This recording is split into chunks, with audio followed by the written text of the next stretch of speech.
We continue our comment on the Zad Sparam by drawing comparison between the Bundahis, chapter 13, verses 1 and 2, and the reference in chapter 6, verse 7, when it says, "It keeps 1/3 of the earth." Well, the ocean keeps a lot more, but it depends on what part of the world you're from, what perspective you're looking at with that.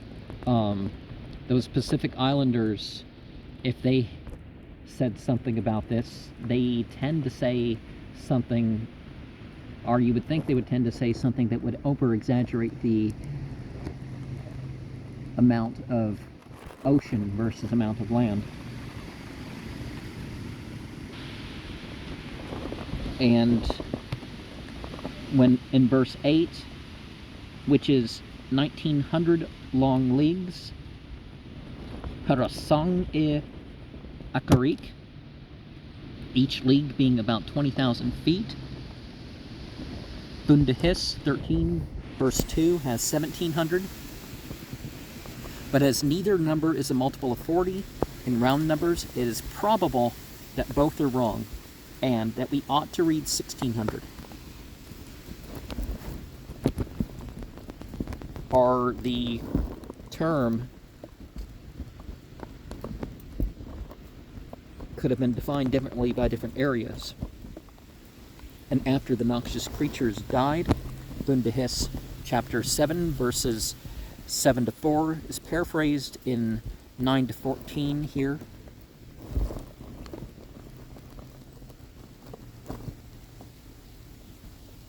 Unto Tistar, as arises through propitiation and praise and invoking by name, the Avestan Okto Namana Yasna of Tistar Yast, chapter 2, verses 23 and 24. And it made it rain down much more prodigiously, or perhaps made the cloud rain. If Madame Varani Need stands for Avar, Varani Need,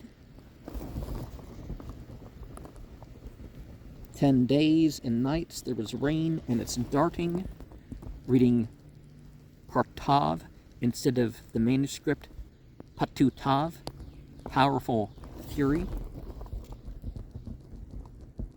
And they are called the Pu Itik, the Kemi Reed, and the Gahan Boon seas.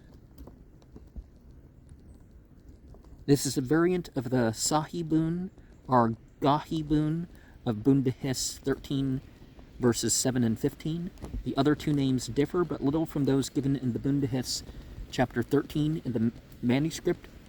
Huitik occurs once, and Huitik twice.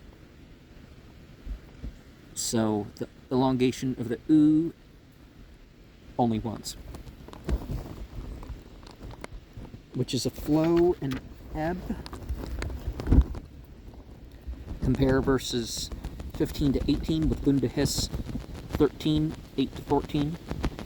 And compare Bundahis 13, 1 to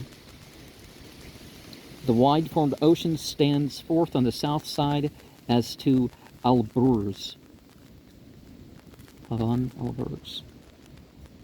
And through the down drag occurs the ebb in verse 17. This is even a more mechanical theory of the tides than that detailed in Bundahis chapter 13 verse 13, whether the curving tails, Kagak Dunbak, are the horns of the crescent moon is uncertain. And let us remember that people composing their own sacred histories and own sacred texts tend to incorporate what they think is science.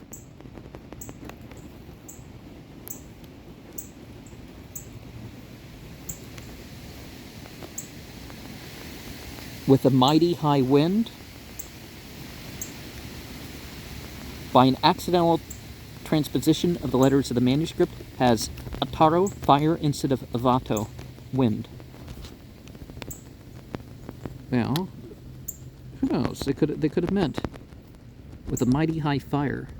Some of the references of Agni in the Vedas talk about water.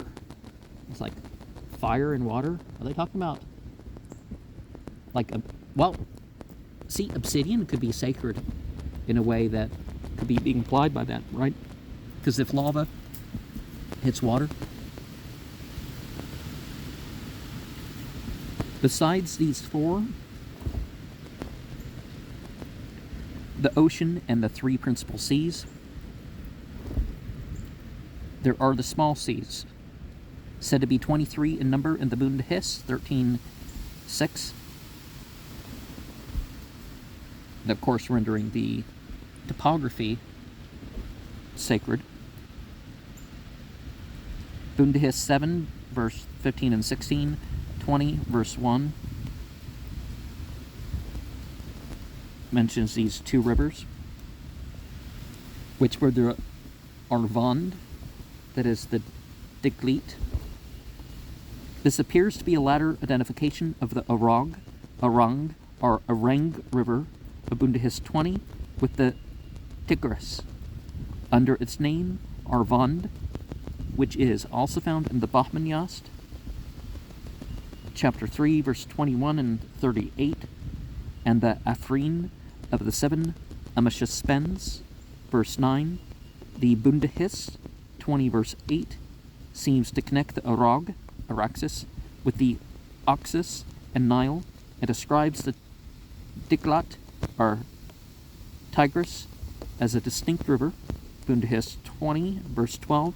The difference is one of the indications of the Bund Hiss having been so old a book in the time of Zad Sparam that he sometimes misunderstood its meaning, which could hardly have been the case if it had been written by one of his contemporaries.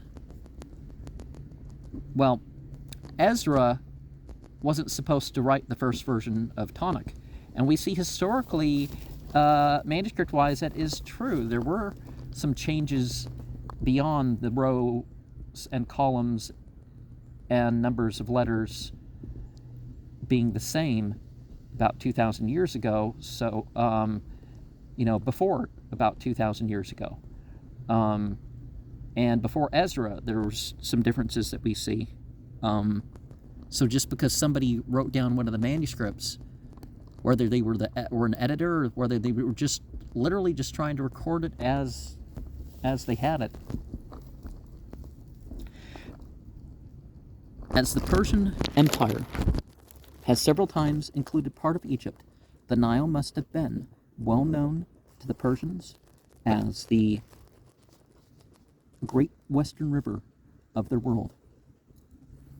The last time they had possession of part of Egypt for about half a century in the reigns of Khusro, 173, Noshirvan, Uharmaz IV, and Khusro Parviz, but since the early part of the 7th century, the Tigris has practically been their extreme western limit.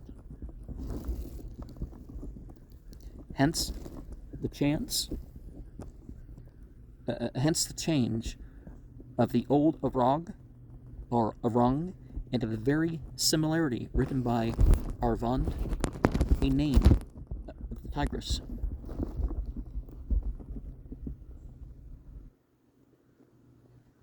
To those of the setting sun, Val, Frode, Yehevundano, and the Ve. Well, see, people will see the sun set in that river. It doesn't mean they can't go beyond that river. It's just one of those ones from a particular perspective, right? See the Bund Hiss 20, verse 9, and 20 verses 2 and 7 in regards to the 18 great rivers. And afterwards, 2 fountains of the sea are opened out for the earth. Bund Hiss 7:14 and Bundahis 22, verse 2, which are called the Kikast. Rest the triumphant fire, Goosnasp, written Goosasp in Bundahis 17:7, and Goosnasp in Bahmanyast, is that what the B stands for? 3, verses 30 and 40, while the older form, this Nasp, occurs in the Bahmanyast, chapter 3, verse 10. And secondly, the Sovar, which cast on its shores all turbidness. The Sovbar of Bundahis 7:14, 12:24, 22:3. The beneficial fire, Burzin Metro, Bundahis 17:8. Bundahis 1-4 is paraphrased in verses 1-4 of chapter 7. And the other mountains, the manuscript has Avano, waters, instead of Abarik, other, which alters the meaning into which is the boundary of the waters of the earth and the mountains, and so on. Bundahis 12:2 can be compared to the 2244 in number. And on to verse 5, here in 600 years, Bundahis 8:5 and 12:1 have 18 years. As both numbers are written in ciphers, it would be easy for the either to be corrupted into the other. Bundahis 12:1, Alburz was growing during 800 years. After Alburz, the Parsen mountain, the Aparsen of Bundahis 12:9.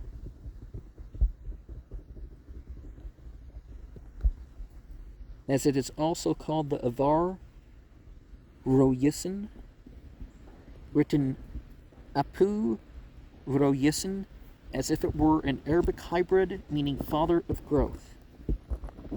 Upgrowth is what we formerly had listed here.